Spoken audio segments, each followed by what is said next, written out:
Hello, and you are most welcome to another lesson in the writing subtest of the OET course.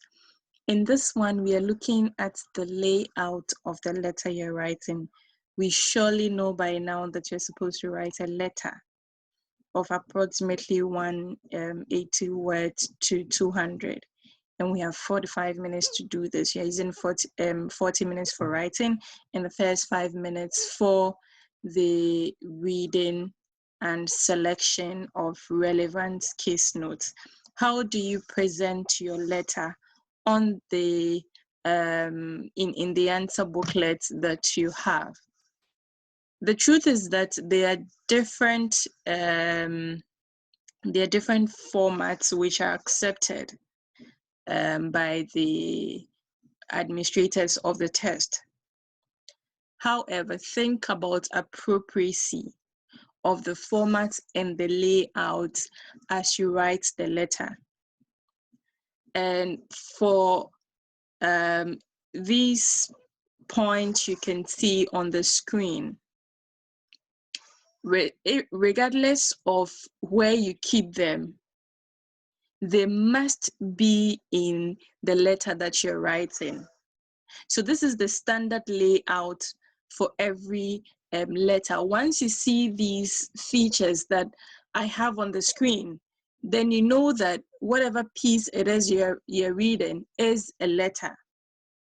But of course, the positioning, there are slight variations in the positioning, which is accepted by OET, and so you don't have to worry. Just know that I need to appropriately lay my letter out so that it communicates well with the intended reader of the letter. So now let's look at the features that we have. The first one is the recipient address, and usually that's the first thing that you have in the letter, especially when it comes to OET. Of course, for other letters, you have the writer's address, but you don't need that when you're writing OET. When you're writing the OET letter, you start with the recipient's address, and that is provided you in the writing task. You are even given the name and the title of the person, so whether the person is a Miss or a Mrs. or a doctor or a professor, whatever it is, it's given to you in the writing task. So that's where you get the recipient's title, name, and address for you to put down as the recipient's address in the letter that you're writing. Usually it's on the right. It's on the right, sorry, it's on the left. It's on the left part of the letter that you're writing, not on the right. It's on the left. It's on the left part, just like you have it on the screen over here. Then from there you move to the dates. Before then, you can decide to punctuate the address or not. We'll look at an example shortly after, taking you through all the features. So you can decide to punctuate it or leave it as such without punctuation marks. Then you move on to the date. And what date are you supposed to use? This, there are, a number of considerations when you want to decide what dates to use. For example, a patient is being discharged, let's say tomorrow, to be discharged from your end, and you're referring the person to another facility, and the letter is going with the patient. Look at the discharge date that you have in the case notes, so that you just add a +1 to it. So, for example, the patient is being discharged tomorrow, 21st of April, 2020. The letter is going with the patient to the facility or care home or wherever the patient is being discharged to.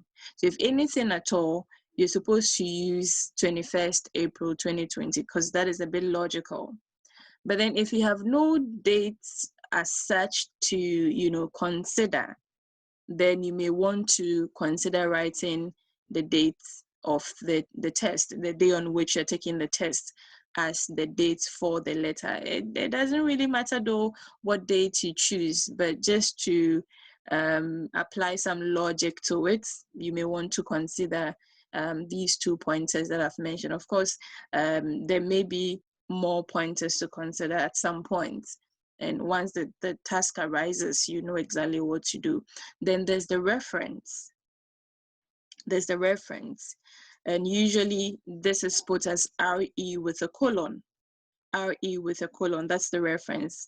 It basically has the name of the patient and the age. So the name of the patient and the age. So Mr. Ransford Tete, age 79, or Mr. Ransford Tete, 79 years old, or whatever, however you put it. It basically has a name and the age of the patient. Then you move to the salutation. You're writing a formal letter.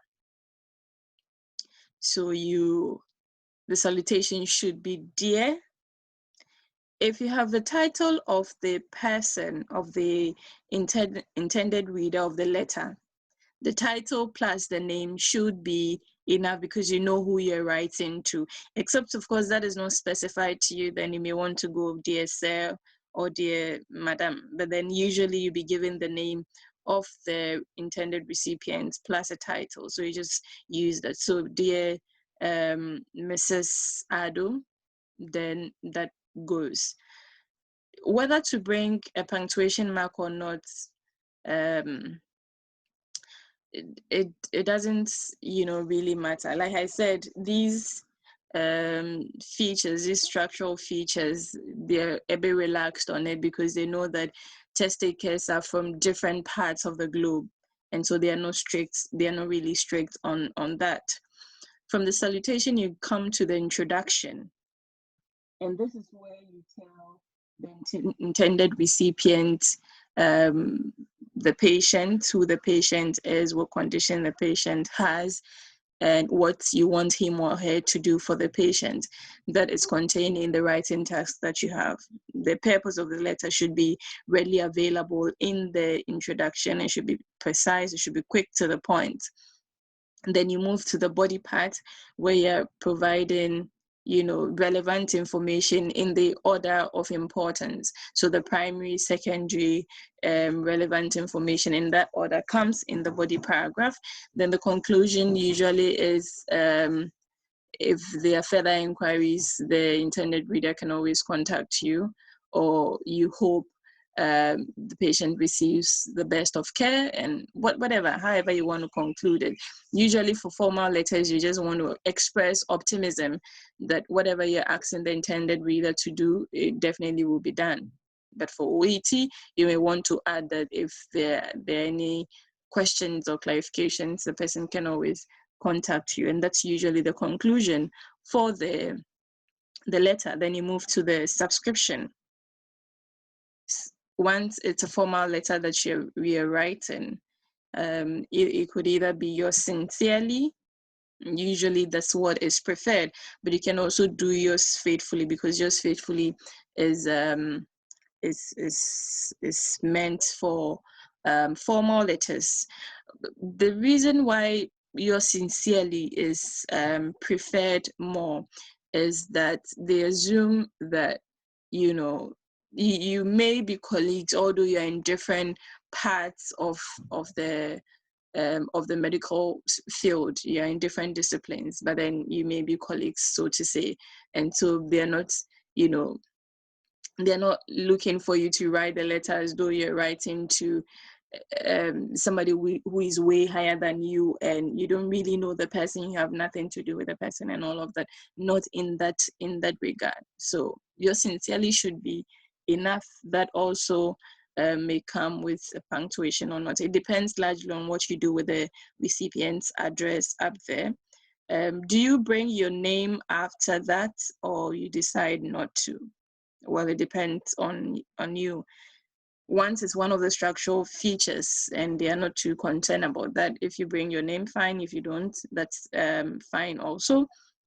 Then you bring your position. So charge nurse, senior nurse, whatever it is that your position is, that comes as well. There's no need to sign, actually. There's no need to sign when you are writing the letter. So this is the layout of the letter that you have.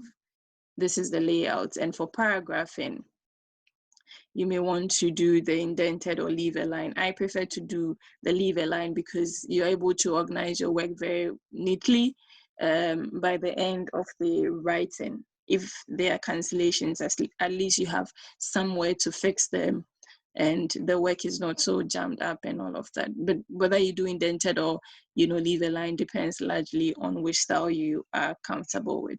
Now let's look at, sample of the layout for us to understand what we've discussed so far. So there is there's this example.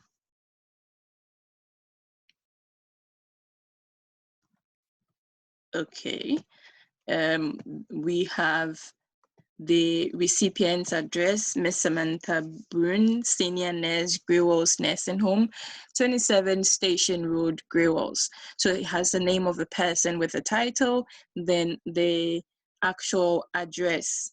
You may want to punctuate it by doing this a comma here as well, another one as well here, then a full stop because this is the end of the recipient's address.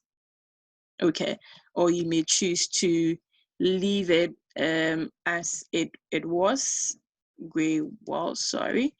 You may leave it as it was without the punctuation marks.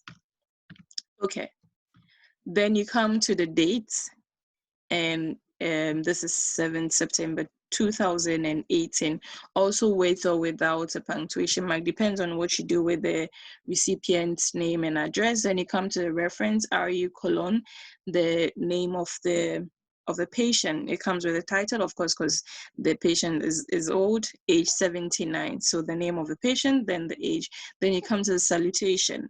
Because I didn't start with punctuation marks in the above features, this is also left, the salutation is also left as such. Dear Miss Brune, so the surname of the person with the title. There's no need really writing the full name of the person at this point. And then you move on to the introduction, the body, the conclusion, then you come to the subscription. Yours sincerely, the yours starts with a capital Y, the sincerely with a small letter S. You may choose to bring a punctuation mark if you have done that in the previous features of the recipient's name and address and dates, or not. If you didn't do that in the above features, then you don't do that at this point, then you write your title. But of course, remember that in the introduction, body, conclusion, you're doing sentence case. You're doing sentence case. And so you're beginning a sentence with a capital letter. At the end of the sentence, you're bringing a full stop. If you're writing a proper noun, you're beginning with a capital letter. If you're writing an abbreviation, we've talked about abbreviation already, whether or not to include that. Once it's in the same medical field, then you can use abbreviations. But if it's a different one, and that abbreviation is not too common for them, then you don't have to include that. If you're writing to a lay person, you need to avoid using abbreviations. But if it so happens that you have to write abbreviations, they're supposed to be in capital letters. Remember, you're doing sentence case. So although I talked about you may decide to bring punctuation marks for the above features, when you get to the introduction, body, conclusion, remember to punctuate appropriately, because one of the assessment criteria is language, and language looks at grammar. So your spelling, your punctuation, your subject-verb agreement and all the other rules apply here when you're writing the introduction, body, and the conclusion. Do not just mix up, the cases, writing lowercase and upper cases together without following any logical rule. Think about that also as you write the letter. So this is an example of the layout of the letter that you're supposed to write. I hope this helps so much as you prepare to take the test. I'll see you in the subsequent I'll see you in the subsequent lessons. All the best and enjoy.